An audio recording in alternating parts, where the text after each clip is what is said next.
सारा ने तो भाई आज आप काफ़ी टाइम बाद वीडियो डाल रहे हैं, ठीक है। और ये वीडियो काफ़ी इन्फॉर्मेटिव है और इस वीडियो में हम बात करेंगे कि ऑस्ट्रेलिया में जो नर्सिस है उनको गवर्नमेंट जॉब कैसे मिल सकती है और जो इंडिया में नर्सिस है जिन्होंने नर्सिंग की है वो ऑस्ट्रेलिया तक कैसे आ सकती हैं, क्या क्या रास्ते हैं आने के, कैसे आ सकते हैं। स्टार्ट करते हैं।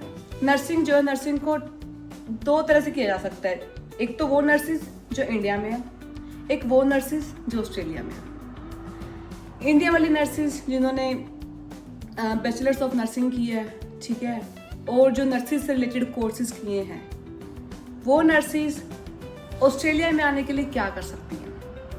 मैं इंफॉर्मेशन यहाँ पे डाल रही हूँ साइड में। अगर किसी को कोई फिर भी डाउट है तो आप वेबसाइट पे जाके सर्च कर सकते हैं कि हम इंफॉर्मेशन कैसे, जो क्लियर इंफॉर्मेशन है कैसे मिलेगी। देखो, अगर आपने इंडिया में नर्सिंग करी है, बैचलर्स ऑफ नर्सिंग करी है, उसके बाद आपको डिग्री मिल गई है, सेकेंड स्टेप क्या होगा? Book your test for PT और फॉर आइल्स। आपको इंग्लिश की जो रिक्वायरमेंट है, चेक द एपरा वेबसाइट की रिक्वायरमेंट्स क्या क्या है जो नर्सिस का रजिस्ट्रेशन लेने के लिए। नर्सिस का जो रजिस्ट्रेशन होता है वो एपरा से मिलता है। एपरा ही एक एसोसिएशन है जो नर्सिस को रजिस्ट्रेशन देती है। उस वेबसाइट पे मैंने लिंक डाला है साइड में, उस वेबसाइट पे जाके चेक करो क्या क्या रिक्वायरमेंट्स है, क्या क्या आपको किस क्राइटेरिया से आपको मीट करना होगा। इंग्लिश लैंग्वेज टेस्ट बुक करना पड़ेगा जिसकी रिक्वायरमेंट्स है 7 बैंड्स, ईच मॉड्यूल में 7 होने चाहिए, ठीक है, तो वो आपको फुलफिल करनी पड़ेगी। उसके बाद अभी एक क्वेश्चन है कि एनक्लेक्स किस किस को करना पड़ेगा, ज़रूरी है करना या नहीं करना। देखो, एनक्लेक्स डिपेंड करता है आपकी एजुकेशन के ऊपर, आपकी क्वालिफिकेशन के ऊपर। तो एपरा डिसाइड करेगा कि आपको ओबीए पाथवे से जाना है कि नहीं। OBA means outcome based assessment. आपकी जो असेसमेंट है उसके ऊपर पता लगाएंगे कि क्या ज़रूरत है कि जो इंडिया में जो हमने एजुकेशन की है वो ऑस्ट्रेलिया के कंपेयर में इक्वल है कि नहीं। इसका मतलब सिंपल लैंग्वेज में ये कह सकते हैं कि जैसे लाइक ड्राइविंग टेस्ट होता है कि जो नर्सिस का टेस्ट है, are they safe to work here, you know, इस तरह से बोल सकते हैं। मतलब उनका जो लाइसेंस देना वो सेफ है, उनकी एजुकेशन कहीं मिसमैच तो नहीं हो रही, इक्वल है, स्टैंडर्ड्स इक्वल हैं, इस तरह से। अगर उनको लगता है कि कहीं पे कमी है इंडियन एजुकेशन में या फिर उनकी जो स्टडी की है, कोई कोर्सेज में कमी है, कुछ भी है, तो फिर वो ओबीए से जाते हैं, आउटकम बेस्ड असेसमेंट, ठीक है। तो उसके लिए आपका ऑनलाइन होगा, वाइवा क्वेश्चंस होते हैं। फिर जब वो क्लियर हो जाता है फिर आपको प्रैक्टिकल के लिए ऑस्ट्रेलिया आना पड़ता है और आपको प्रैक्टिकल करना पड़ता है। जब ऑस्ट्रेलिया आना होगा, वो कौन सा वीज़ा होगा, क्या करना पड़ेगा, वो हम बाद में डिस्कस करेंगे। उससे पहले आपको समझना होगा कि आपको करना क्या क्या है। देखो, सिंपल सी बात है, अगर आपने नर्सिंग की है इंडिया से, नर्सिंग करने के बाद get your degree, do your IELTS PT course, ठीक है। उसके बाद चेक द एपरा वेबसाइट कि कौन कौन से स्टेप करने हैं, step by step complete your task. जैसे ही वो डिसाइड करेंगे कि आपको एबी से जाना है कि नहीं जाना, आपको पता लग जाएगा आपको एनक्लेक्स की तैयारी करनी है कि नहीं करनी, ठीक है। उसके बाद आप अपनी तैयारी करनी शुरू कर सकते हो, ठीक है। कोई डाउट है, ask me, I will try to help you. दूसरी चीज़ ये तो हो गया इंडियन नर्सिस का, ठीक है। जैसे ही आपको एबीए कंप्लीट होगा, सब कुछ हो जाएगा, प्रैक्टिकल कंप्लीट हो गया, then you are eligible to work in Australia. आप एलिजिबल हो सकते हो और फिर आप यहाँ पे अप्लाई कर सकते हो। इंडिया बैठे बैठे भी आप यहाँ पे अप्लाई कर सकते हो। अगर उनको लगेगा कि आपका जो पोर्टफोलियो है वो उनकी रिक्वायरमेंट से मैच करता है, then they will call you for interview और something and they can do like Zoom online meeting, something like that. और उसके बाद आप यहाँ के काम कर सकते हैं एज अ रजिस्टर्ड नर्स। और आपको अगर एक्सपीरियंस है then it's a plus point, आपको अच्छा पीरियड मिल सकता है। ओके, दिस इज क्राइटेरिया कि अगर आपने इंडिया से नर्सिंग की है। आते हैं आप ऑस्ट्रेलिया वाली बात पे।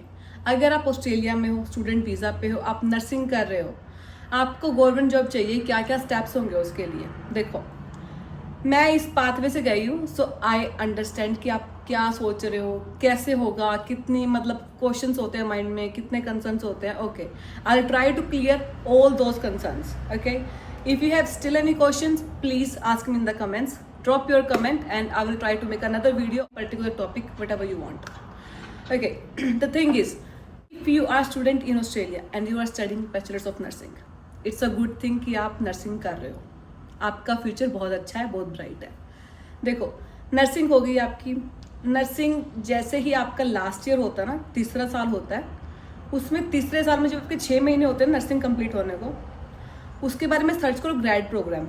कि आप अगर आपको हॉस्पिटल में काम करना है ना, देन आपको सर्च करना पड़ेगा ग्रेड प्रोग्राम के बारे में कि हमें ग्रेड प्रोग्राम में कैसे जा सकते हैं। ग्रेड प्रोग्राम होता है एक it's a learning process, it's a learning 1 year course होता है। आप आरएन तो हो, बट एक होता है ना कि स्टूडेंट से कॉन्फिडेंस आना, हर एक फील्ड में क्लिनिकल स्किल अच्छी होती हैं, आपको मेंटरशिप मिलती है, आपको क्लासेस मिलती है, आपको इजी ट्रांजिशन होता है फ्रॉम स्टूडेंट टू आरएन, ये चीज़ें मिलती हैं। ये एक प्लस पॉइंट है जो कि एक अच्छा लगता है कि ठीक है, हाँ, अगर किसी को एक काइंड ऑफ सपोर्ट है तुम्हारे पास मेंटर है, तुम्हारे पास सपोर्ट है, and whatever you are facing troubles problems in your career, you can ask them because they are your mentor and they will help you. Okay, so अभी हम आते हैं, अगर आपने 6 महीने पहले अपनी नर्सिंग के जो ग्रेड प्रोग्राम है वो सर्च किया कि कैसे कर सकते हैं, एप्लीकेशन होती हैं, टाइम होता है एप्लीकेशन का, इस दौरान से इस दौरान तक एप्लीकेशन ओपन होगी। बाकी मैंने साइड में फिर भी थोड़ा सा इन्फॉर्मेशन के लिए डाली है, आप चेक कर सकते हो। इन्फॉर्मेशन होती है कि स्टेट वाइज हर एप्लीकेशन का डिफरेंट होता है टाइम टेबल कि कब ओपन होना है, कब क्लोज होना है, उसके अकॉर्डिंग आप चेक कर सकते हो क्वींसलैंड में कब होएगी। अनदर प्लस पॉइंट, क्वींसलैंड का पे रेट जो होता है सबसे ज़्यादा है भाई। पूरे ऑस्ट्रेलिया में जो क्वींसलैंड स्टेट है ना, सबसे अच्छा पे रेट है नर्सिस का, as compare to New South Wales, as compare to Victoria. ठीक है, आप चेक भी कर सकते हो ऑनलाइन।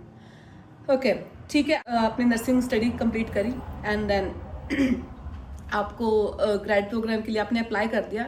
अप्लाई कैसे करना है अगर आपको वो नहीं पता, then please drop a comment, please drop a question and I will make a proper video how to apply, what step you should cover, and मुझे बता दो ना कि अगर वीडियो चाहिए तो। ओके, अगर आपने ग्रेड के लिए अप्लाई कर दिया, ठीक है, आपकी अगर एप्लीकेशन उनको लगता है कि हाँ ये फिट बैठ रही है एप्लीकेशन, उसके बाद वो आपको कांटेक्ट करेंगे, ईमेल भेजेंगे कि हाँ ठीक है, जैसे आपकी एप्लीकेशन मिली है और आप इंटरव्यू के लिए कब अवेलेबल हो, ये वो सब। इंटरव्यू की तैयारी करना, बहुत ही बेसिक क्वेश्चन पूछते हैं, कोई डाउट हुआ तो मुझे प्लीज़ बताना, I will try to help. Okay, so question पूछने के बाद आपको प्रोसेस होता है वो, ठीक है, कुछ टाइम लेते हैं। अगर उनको ज़्यादा जल्दी है, उनको स्टाफ चाहिए, then they will contact you as soon as possible, otherwise they can take long time, it depends. Okay, उसके बाद आपका ग्रेड प्रोग्राम मिल जाता है।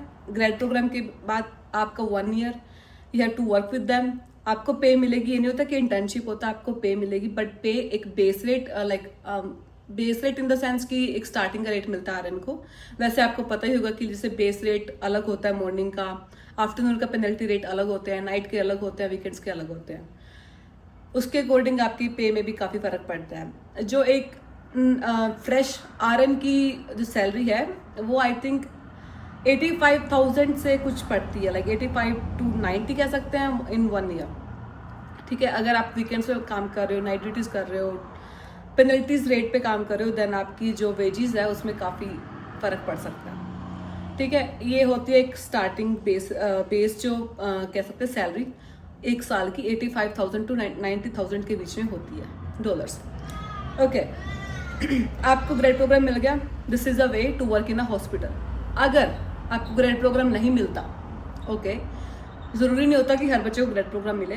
कई बच्चे सोचते हैं कि हमें मिले, but due to some conditions, due to some qualification, GPA अच्छा नहीं है, कुछ भी है, वो रह जाते हैं बेचारे। तो घबराने वाली बात नहीं है। आप ये मत सोचो, आपके पास 2 साल का समय होता है, 2 साल में आप अप्लाई कर सकते हो। अगर आपने जैसे नर्सिंग की है 2025 में, 25, 26 और 27 की आधी साल, मतलब 27 के 6 महीने आप एलिजिबल हो, आप ग्रेड प्रोग्राम के लिए अप्लाई कर सकते हो। ये नहीं है कि अगर आप एक बार रिजेक्शन मिल गया आप दोबारा अप्लाई नहीं कर सकते, यू कैन अप्लाई। जब आपका रिजेक्शन आता है ग्रेड प्रोग्राम वालों से, आप उनसे फीडबैक पूछ सकते हैं कि क्या क्या फीडबैक रही हैं। फीडबैक के बाद जब आप नेक्स्ट टाइम अप्लाई करोगे, देन मेक श्योर कि आप उन फीडबैक्स पे वर्क करें। वर्क करने के बाद अपने पोर्टफोलियो पे, अपने रेज्यूमे पे चेंजेस करें, and next time try to do your best to get a job, to get a grade program. ठीक है, बात नहीं, अगर आपको ग्रेड प्रोग्राम नहीं मिलता, you can still work in एज केयर, still work in GP clinic, still work in private hospital, but still somewhere private hospital वाले पूछेंगे कि experience नहीं है आपको. So अगर आपको hospital में काम करना है, I must say कि this is the only way to work in a hospital, which is with grad program. ये सब चीज़ें ध्यान रखनी पड़ेंगी. बाकी वीडियो बहुत लंबी हो रही है, तो आप दूसरी वीडियो बनाएंगे बहुत जल्दी. अगर आपको कोई क्वेश्चंस हैं, कंसर्न्स हैं एनक्लेक्स के बारे में, आरएन के बारे में, इंडिया में नर्सिस की क्या मतलब क्या करना चाहिए, what ever just put it in the comments. Okay, I'll try to make another video. Best of luck for all the nurses. Best of luck for all the students who are doing nursing. Okay, thank you so much for watching this video. See you later.